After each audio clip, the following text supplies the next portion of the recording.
Hola, muy buenas. Mi nombre es Manuel Area y les estoy hablando desde la Universidad de La Laguna, en las Islas Canarias, en España.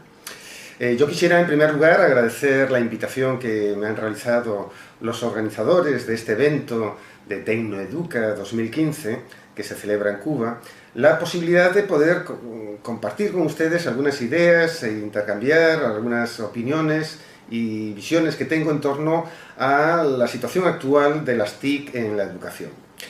No sé si son conscientes de dónde me encuentro. Yo he preparado brevísimamente ese mapa que pueden ustedes ver ahí. Como ven, las Islas Canarias se encuentran en el Océano Atlántico, cerca de la costa africana, aunque pertenecen a España, y siempre han sido un sitio de tránsito entre Europa y América, ¿no? y viceversa, ¿no? Y entre el regreso entre América y Europa. Por eso les estoy hablando desde un punto, una especie de puente, como digo, que vincula a ambos continentes, ¿no? Y por eso agradezco enormemente esta posibilidad de poder disertarles hacia esta otra isla como es Cuba, ¿no? Bueno, voy a centrarme en el tema que nos ocupa. Yo la primera idea que quisiera trasladarles y plantearles es que estamos en un tiempo de cambio, es decir, de que mucho de lo que hemos conocido en todos los ámbitos, en el económico, en el político, en el social y lógicamente en el cultural y educativo, lo he representado con esa imagen que ustedes tienen ahí de una especie de gran barco ya hundido, es decir, lo que ha sido nuestra experiencia previa de décadas anteriores, insisto, a nivel individual, colectivo, a nivel mundial, con relación a lo que ha sido hasta ahora la civilización y sobre todo con relación a la cultura y la educación, está en tiempo de transformación, de cambio. De algún modo se ha hundido, digamos, lo que era una visión concreta de cómo construir y difundir cultura.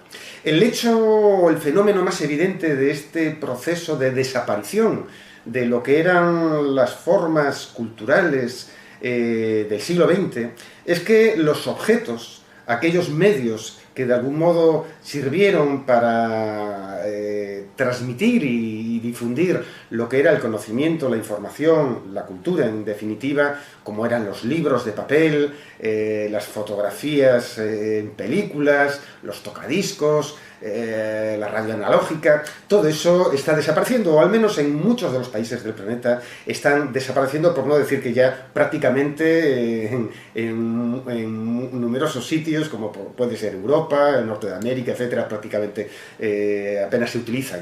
Y claro, lo que desaparece, de algún modo, es sustituido por otro tipo de medios, en este caso, de lo que se conoce como las tecnologías digitales, ¿no? Conocen ya ustedes sobradamente el concepto de Internet, la gran red mundial de ordenadores que interconecta todas estas grandes máquinas, el concepto de Web 2.0, redes sociales, etcétera.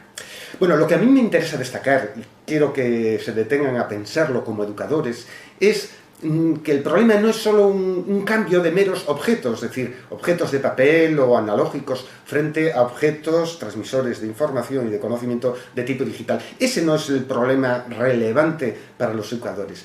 Para las personas y profesionales que nos dedicamos a la formación de futuros ciudadanos, lo relevante es los fenómenos socioculturales que acompañan a este proceso de tránsito de la vieja tecnología del siglo XX a esta nueva tecnología digital del siglo XXI. Ahí les he puesto algunos de esos fenómenos. Uno de ellos, muy destacado, es que empiezan a configurarse lo que se conocen como redes sociales, es decir, la tecnología nos permite estar en contacto con otros seres humanos y además hacerlo en cualquier momento, 24 horas al día, 7 días a la semana, de forma permanente. Y esto nos lleva al concepto de ubicuidad. Curiosamente, esto es un término muy veterano, la posibilidad de estar en cualquier sitio, en cualquier momento, pero solo se achacaba a entidades ajenas a lo humano, ¿no? En estos momentos, al menos en los países occidentales, cada persona dispone de su propia tecnología, su smartphone, su teléfono inteligente, como las tablets y demás, y estas le acompañan constantemente. Y desde cualquier sitio que esté, puede conectarse a lo que se conoce como la nube, el cloud computing, puede conectarse e intercambiar información con otros o recabarla, etc. Y todo ello también configura lo que se conoce como una especie de ecosistema digital. La Internet, las redes interconectadas de ordenadores y de tecnología móvil y demás, configuran como una especie, si me lo permite como metáfora, de nuevo espacio vital para el ser humano. Es decir, ya no solo tenemos experiencias culturales, nos relacionamos con nosotros en lo que es nuestro ámbito más inmediato, empírico, de nuestra familia, de nuestro trabajo, de la escuela, etc. Sino que gracias a la tecnología individual, pero conectada a la red, podemos intercambiar y estar en contacto con muchos otros, ¿no? Bueno, esto tiene un montón de consecuencias, que una de ellas, y quiero destacarla para el evento y que se paren a pensar en la misma, es que estos cambios incorporados por la omnipresencia tecnológica implican también, como creo que decía antes, una profunda remodelación y reformulación de lo que es la cultura y lo que son los procesos para producir ese conocimiento, para almacenarlo, para difundirlo y distribuirlo entre los demás y sobre todo para que cada sujeto pueda recuperarlo y reutilizarlo. Bueno, hay una metáfora muy interesante que a mí me gusta mucho y suelo utilizar, es el contraponer que la vieja cultura apoyada en las tecnologías impresas representaba una especie de visión de cultura sólida, en cuanto que era estable, que estaba registrada, almacenada, empaquetada en objetos tangibles, frente a este modelo, digamos, de cultura propia de la sociedad digital que algunos califican o calificamos como una cultura líquida. Líquida entendiéndola que está en constante cambio, transformación, intercambio, réplica. Iremos parándonos a pensar sobre ello y insisto, esto es muy importante tenerlo en cuenta para poder formar a los futuros ciudadanos de esa sociedad digital líquida en definitiva. Vamos a continuar. La otra idea que quiero transmitirles es la siguiente. Estos procesos de cambio sociocultural, tecnológico y con sus consecuencias económicas y políticas a nivel planetario, implican que cada individuo y cada grupo social, cada colectivo humano, tiene que ser consciente de estos fenómenos en transformación y, lógicamente, readaptarse y plantearse o reinventarse, si quieren, ante la nueva situación. De ahí esa idea o esta imagen del oso polar que si no toma conciencia del cambio climático acabará desapareciéndose, hundiéndose en el océano. Pues esta metáfora yo creo que puede ser muy interesante. Como digo, puede ser útil para que cada individuo sepa cómo manejarse y qué significa ser culto, inteligente, alfabetizado en este nuevo ecosistema digital y saber manejarse de modo exitoso el mismo, pero no solo planteado a nivel de individuos. También tendremos que planteárnoslo como la escuela, como institución social que también necesita reinventarse, cambiar profundamente sus metas, sus contenidos, sus metodologías y demás.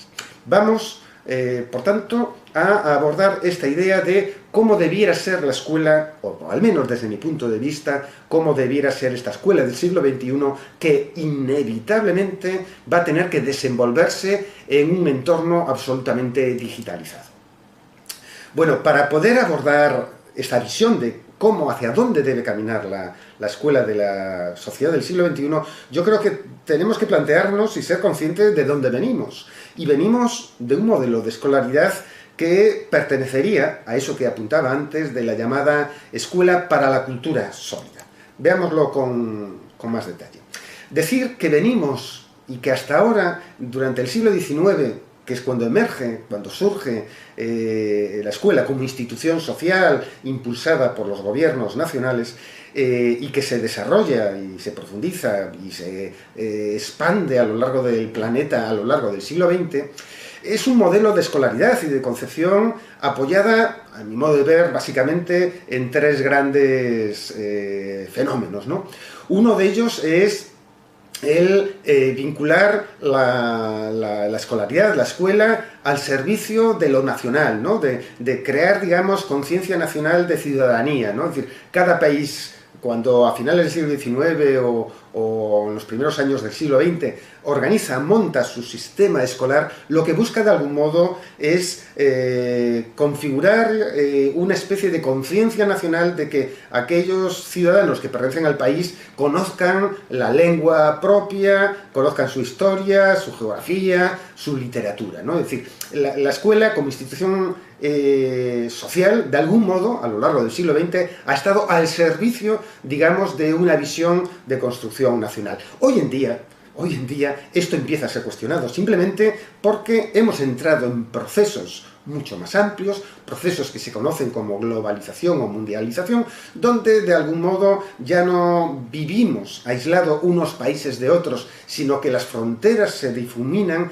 y hay una interdependencia, como digo, de unos estados y otros. Y la tecnología, cuando es accesible y está disponible a todos los individuos, evidentemente podemos comunicarnos más allá de los límites de fronteras nacionales. Por tanto, habría que pensar que la escuela tiene que abordar no solo la creación de una conciencia de ciudadanía nacional, sino de una conciencia de ciudadanía planetaria. Somos humanidad interconectada. Otra idea importante del modelo de escolaridad del siglo XX, que de algún modo empieza a estar cuestionado, es que la misma ha focalizado su atención en lo que pudiéramos llamar una alfabetización, una educación básica consistente en las 3 R's. 3 R's, que es que un niño, una niña, cuando acaba la educación básica, sepa leer, escribir y contar. Es decir, sepa acceder, digamos, a los formatos más básicos de la cultura, como es el decodificar lo que está escrito en los libros, poder escribir y comunicar sus ideas propias, mediante la escritura, lógicamente, y sepa las nociones básicas de matemáticas, de aritmética, geometría, etc., ¿no? A la vez, también una tercera idea y que ha condicionado y condiciona de algún modo la forma en que organizamos las materias, las asignaturas, el currículum en definitiva, es que la escuela del siglo XIX y la escuela del siglo XX es deudora de un modelo de organización del conocimiento que procede del movimiento ilustrado francés del siglo XVIII. Recuerden a Diderot, a Rousseau, Voltaire. De algún modo fueron estos ilustrados, muy importantes e interesantes históricamente, quienes intentaron crear, digamos, una gran enciclopedia que condensase, sintetizase todo el saber humano. Y eso lo organizaron, pues lógicamente, por materias disciplinares, ¿no? De matemáticas, de historia natural, de filosofía, de derecho, etcétera, etcétera.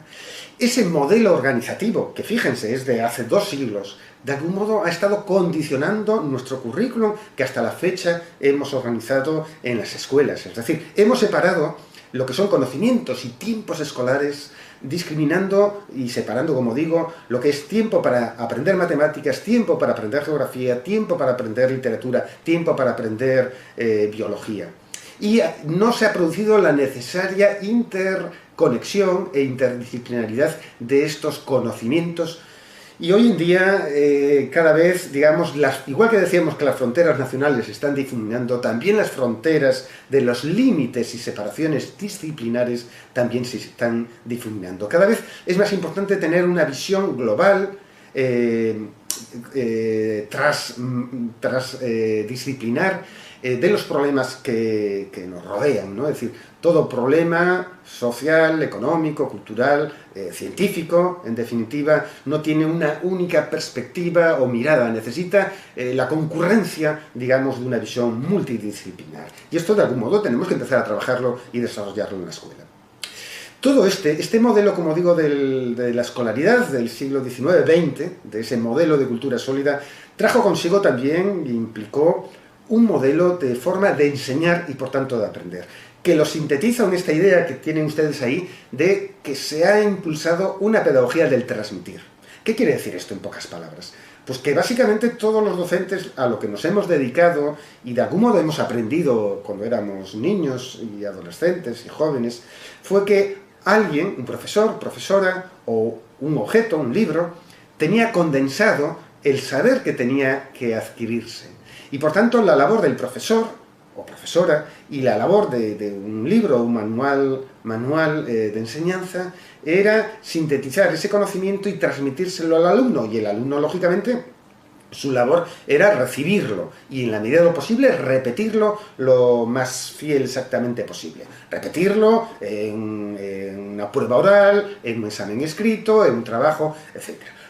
Y de algún modo, esta forma de entender la pedagogía del transmitir información y de la pedagogía del aprender por recepción y repetición de esa información, ha estado, digamos, en las señas de identidad, en el código genético de la institución escolar y, lógicamente, de quienes nos dedicamos a enseñar. Y claro, esta pedagogía del transmitir y del aprendizaje por recepción necesitó un objeto específico propio de la cultura impresa, como fue el libro de texto escolar, que era, digamos, el que sintetizaba y de algún modo empaquetaba ese saber y lo mantenía estable, ¿no? Por eso lo de la solidez de la cultura. Pero como estoy apuntando y siguiendo con esta metáfora, los tiempos están cambiando o han cambiado ya de forma muy radical y tenemos que plantearnos, como digo, una escolaridad o una nueva visión tanto pedagógica, metodológica y de escolarización para el siglo XXI. Este siglo XXI, que como apuntaba al principio de todo, y evidentemente en cada país se vive de modo distinto, yo vivo en el contexto español, europeo, y aquí es muy acelerado el cambio, es decir, prácticamente el acceso a Internet está absolutamente generalizado, todos los jóvenes, o gran parte, el 90 y tantos % de los jóvenes, disponen de su propia tecnología de acceso a Internet, lo mismo ocurre en los hogares, en gran parte de los centros escolares está disponible la tecnología, no solo como objetos, como computadoras para usarlas per se, sino sobre todo, que es lo más importante y lo que quiero destacar, es la conectividad a la red. Y esto exige, y saber, digamos, ser ciudadano exitoso en este ciberespacio, en esta nueva sociedad digital, exige, lógicamente, nuevas competencias que tenemos que trabajar, cultivar, desarrollar, impulsar en nuestros niños y jóvenes para que sepan, como digo, de forma culta e inteligente manejarse en el ciberespacio. Ahí tienen establecidas algunas de las que suelen aparecer en la bibliografía, en la investigación, con relación a cómo deben ser los nuevos saberes y competencias para este ciudadano del siglo XXI.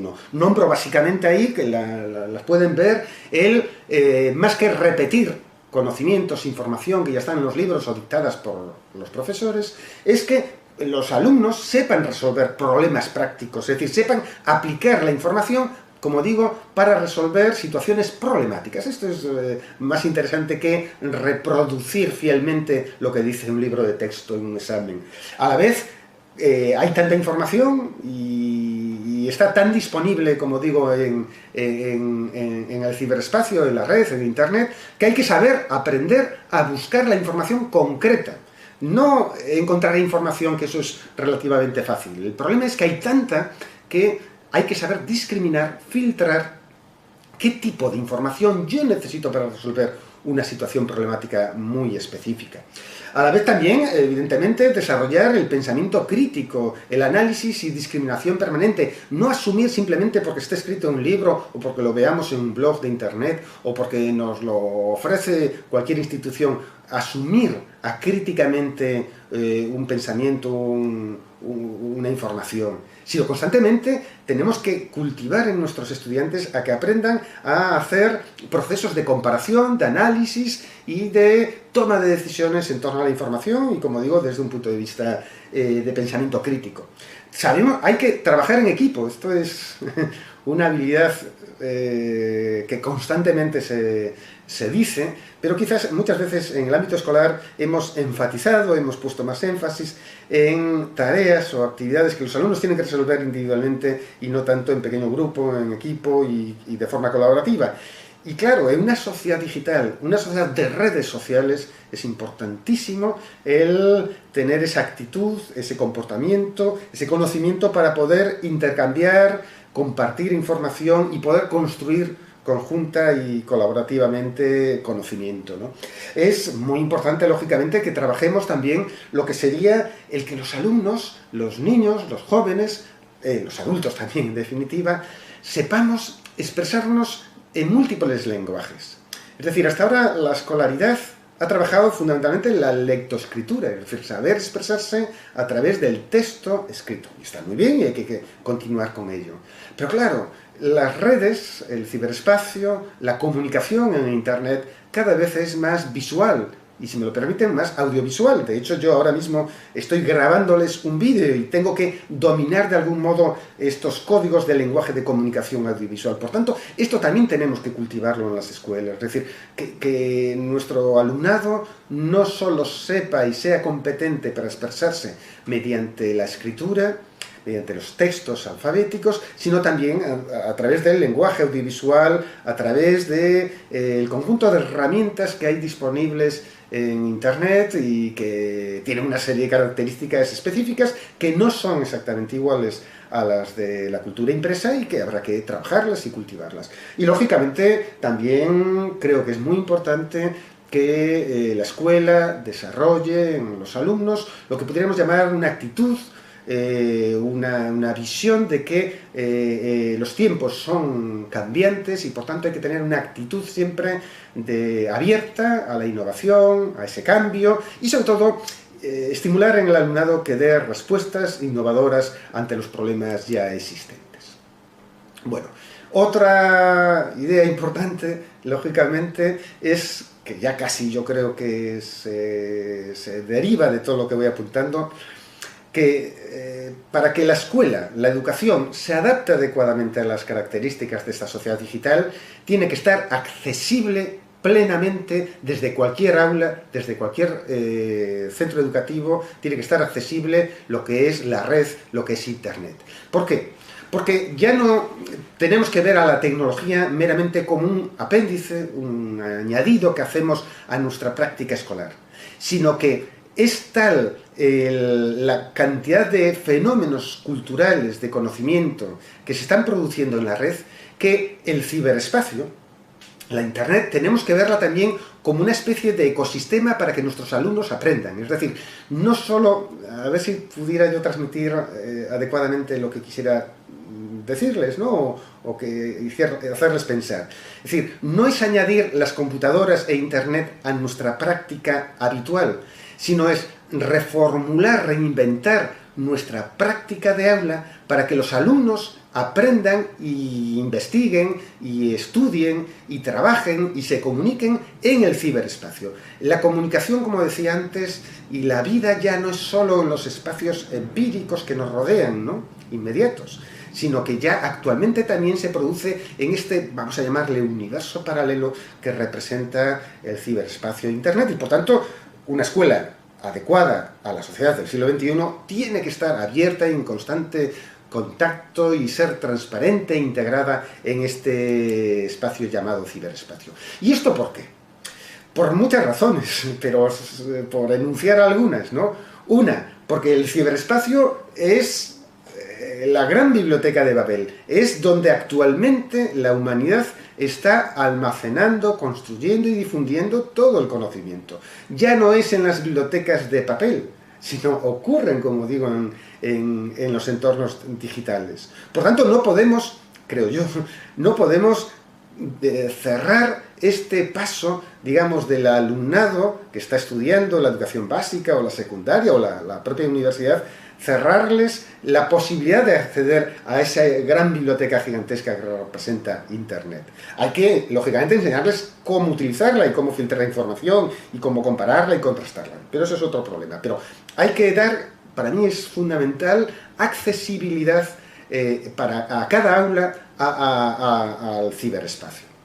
A la vez también, el ciberespacio no solo es un sitio donde se almacena información y se consulta, sino es un sitio de intercambio de comunicación. Y esto es muy interesante, muy útil y, como reiteradamente les estoy indicando, la red es también red social, red de intercambio y de trabajo colaborativo entre las personas. A la vez, el trabajar con tecnología digital en Internet significa que nuestros alumnos, y nosotros también como profesores, podemos ser creadores de contenidos digitales. Y esto es importantísimo y fundamental. No solo consumir lo que está disponible en Internet, en el ciberespacio, sino también ser personas, sujetos que construimos y publicamos, hacemos público nuestro conocimiento. Y esto, bien para un niño, niña, adolescente, bien para una clase o aula, el poder elaborar, digamos, su propia visión, conocimiento, sus propios trabajos y difundirlos, hacerlos públicos a través de las redes digitales, es una motivación muy interesante y que habrá que trabajar de algún modo. A la vez, como les decía antes, cada vez la comunicación no solo se expresa con lenguaje escrito, sino se trabaja con lo que se conoce como el lenguaje hipertextual, es decir, de interconexiones entre trozos, contenidos que están conectados mediante vínculos, mediante links, y hay que también aprender a establecer estas conexiones del conocimiento vinculado entre fragmentos, entre trozos, de distintos textos, ¿no? Textos que no solo, insisto, adoptan formato alfa de escritura, sino también audiovisual o hipertextual. Y algo que también es importante, ¿no? El concepto de ubicuidad.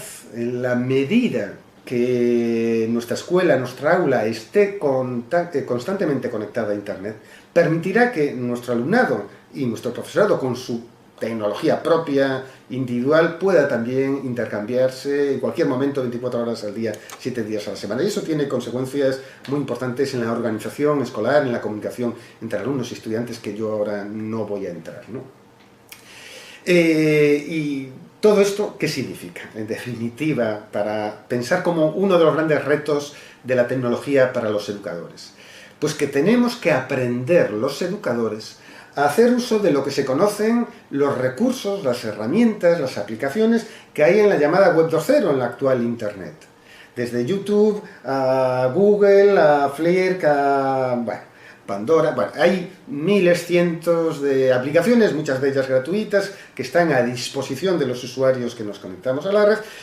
El problema que yo les planteo no solo es ser usuario para el ocio, para el tiempo libre, para el disfrute, para el intercambio de información con amigos y demás, sino cómo plantear actividades dentro del contexto aula, clase, salón de trabajo escolar, cómo plantear actividades para que los alumnos le saquen partido, rendimiento económico a este conjunto de recursos disponibles y accesibles a través de la red. Este es uno de los grandes retos metodológicos, didácticos que tenemos los docentes.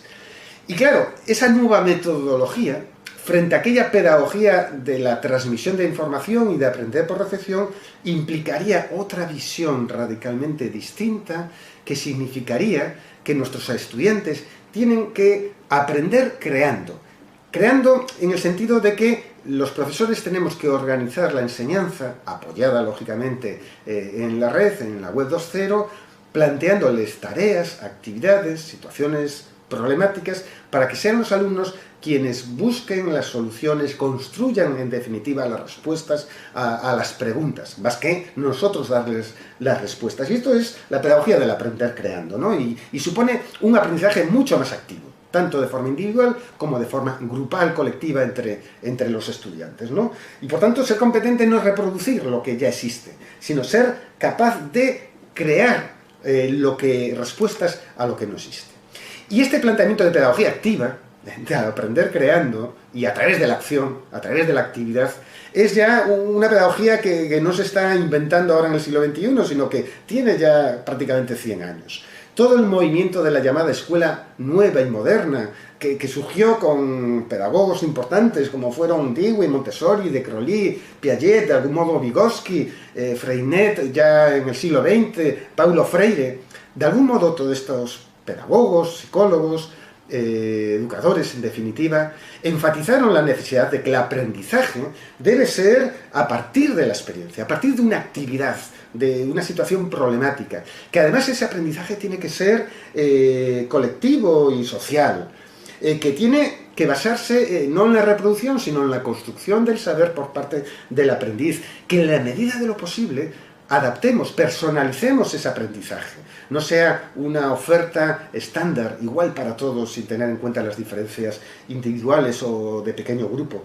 Y, sobre todo, todos coincidieron en enfatizar que aprender, enseñar y aprender debe ser mediante una metodología por proyectos. Es decir, usted alumno, usted pequeño grupo de estudiantes, tienen este proyecto, este problema, y elaboren un plan y desarrollen, digamos, los procesos necesarios para dar respuesta a ello. Como ven, lo que les estoy proponiendo como pedagogía innovadora para ser utilizada en el ámbito de la tecnología y la educación es tener en cuenta las raíces pedagógicas que nos formularon, como digo, en la escuela nueva y la escuela moderna del siglo XX, y adaptémoslo a las características de la sociedad digital.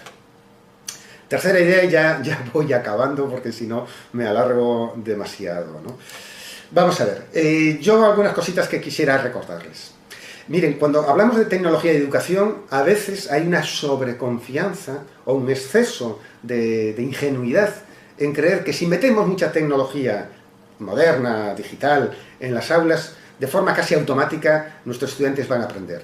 Y esto ya la experiencia nos ha demostrado que no es cierto. Por el mero hecho de usar computadoras, o teléfonos móviles, o internet, etc., no significa que automáticamente haya mejora en la educación y aumento del aprendizaje. Por tanto, seamos, digamos, un punto escépticos con relación a esto que yo he llamado lo del mito de la máquina de enseñar. Quien enseña no son las máquinas. ¿Qué es lo que produce aprendizaje, digamos? Lo produce la situación bajo la cual un profesor organiza un conjunto de actividades en las que los alumnos tienen que hacer cosas con las máquinas. Por eso yo quisiera destacar y decirles que por mucha tecnología que se incorpore al aula, no va de forma automática a suponer mejora en la enseñanza y el aprendizaje. Y que la clave estriba en la figura del profesor o profesora, que es quien toma decisiones de qué tipo de actividades tiene que hacer el alumnado con la tecnología. Y eso supone asumir una determinada metodología o planteamiento didáctico. Esto es lo que provoca aprendizaje, no la máquina, sino la figura humana del profesor y el planteamiento metodológico didáctico que organiza para que los alumnos trabajen con esas máquinas. Esto es muy importante tenerlo en cuenta. Y esto significa que las aulas, al menos en este siglo XXI, deben ser concebidas y planteadas como espacios, digamos, no monopolizados solo por los medios tradicionales de papel o la pizarra o encerrado de tiza, sino en la medida de lo posible tienen que evolucionar a ser centros de recursos variados, ¿no? Donde haya evidentemente libros, donde haya pizarras, pero también acceso a internet, que estoy insistiendo en la necesidad fundamental de esto, acceso a internet, tablets, celulares, etcétera, etcétera. Muchos medios. A mayor cantidad de medios, evidentemente, más posibilidades de desarrollo de actividades más ricas, significativas y plenas para el alumnado. A la vez, y vuelvo a insistir, y estoy recordando cosas que ya apunté, tenemos que evitar que con la tecnología nuestro alumnado hagan tareas repetitivas de reproducción. Lo importante es que con esa tecnología o con ese conjunto de medios hagan proyectos de investigación, proyectos de resolución de problemas, utilizando todos los recursos de la web 2.0 o de la internet. A la vez también, vuelvo a repetir, y estoy ya terminando, es pedirle al alumnado que se convierta en creador de saber, en constructor, digamos, de contenidos, y estos contenidos los genere, como digo, a través de los múltiples lenguajes, escrito, audiovisual y perceptual, y de algún modo aprenda a difundirlo y a compartirlo en internet. Que aprenda, como digo, también de forma grupal, colaborativa, no solo como individuo, como sujeto aislado. Esto no tiene mucho sentido en una sociedad en red como es la que vivimos, ¿no? Y tiene que aprender a colaborar empleando, lógicamente, los recursos disponibles en internet. Algo muy importante, que no lo he nombrado, pero yo creo que, aunque no lo desarrolle ahora, deben tener en cuenta, es que en la medida que un sujeto participa, digamos, maneja tecnología que está conectada al ciberespacio, de algún modo está construyendo y elaborando lo que se conoce como una identidad digital. La identidad es un concepto clave para un educador, ¿no? Es decir, formamos sujetos, individuos, para que tengan su propia seña de identidad y puedan manejarse en el mundo.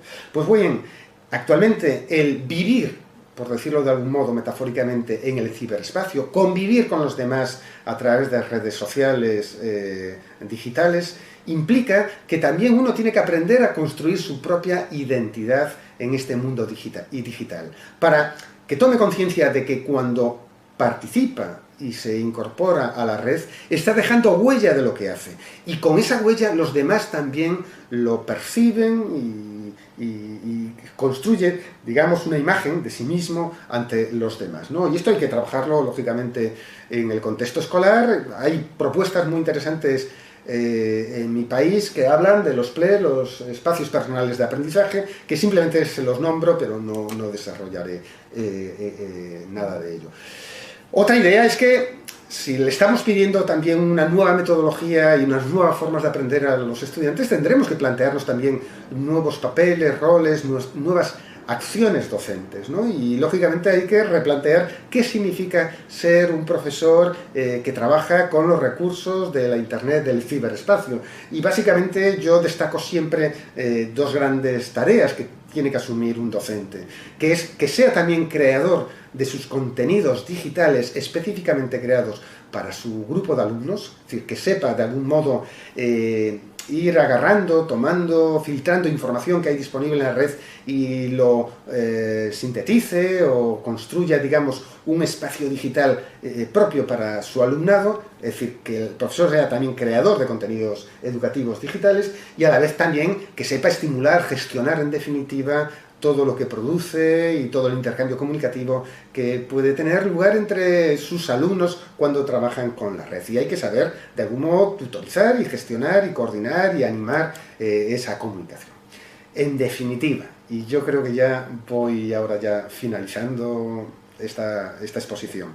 Miren, para mí, si tuviera que decirlo en poquísimas palabras, ¿en qué consiste el trabajo en el aula con las TIC? Evidentemente, cuando hablo TIC, siempre conectada al ciberespacio. Pues básicamente en que les planteemos a nuestro alumnado, nosotros como profesores, generemos, planifiquemos y pongamos en práctica actividades básicamente dirigidas y que estén en constante conexión, actividades donde los alumnos tengan que buscar y analizar información disponible en Internet, y hay muchos tipos de actividades que podemos pedirle que hagan en el aula, dirigidas, como le digo, a que sepan buscar, analizar y contrastar información disponible en la red, que aprendan a comunicarse y trabajar colaborativamente a través de esos recursos digitales, y a que sepan, lógicamente, estos alumnos a reconstruir esa información que encuentran y a elaborar y hacerla pública, difundirla en la red.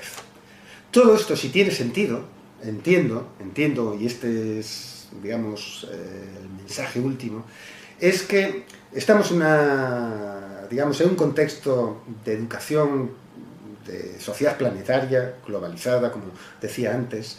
Las tecnologías hacen que las personas nos comuniquemos independientemente de las fronteras geográficas o políticas, y de algún modo yo creo que los educadores tenemos que compartir, insisto, a nivel planetario, el reto de lo que supone educar en este siglo XXI. Y yo entiendo que la educación en el siglo XXI, para todos los educadores, debe ser formar a ciudadanía, a sujetos, ciudadanos, que sean cultos, competentes y críticos, para que sepan desenvolverse exitosamente en este nuevo contexto, ecosistema de la llamada sociedad digital. Y nada más, agradecerles su atención, espero que estas ideas puedan serles sugerentes y pueda abrirles algunas ideas para el debate en el evento que ustedes están teniendo a cabo en estos momentos. Nada más, muchas gracias y un cordial saludo, como digo, desde las Islas Canarias, de la Universidad de La Laguna, en España.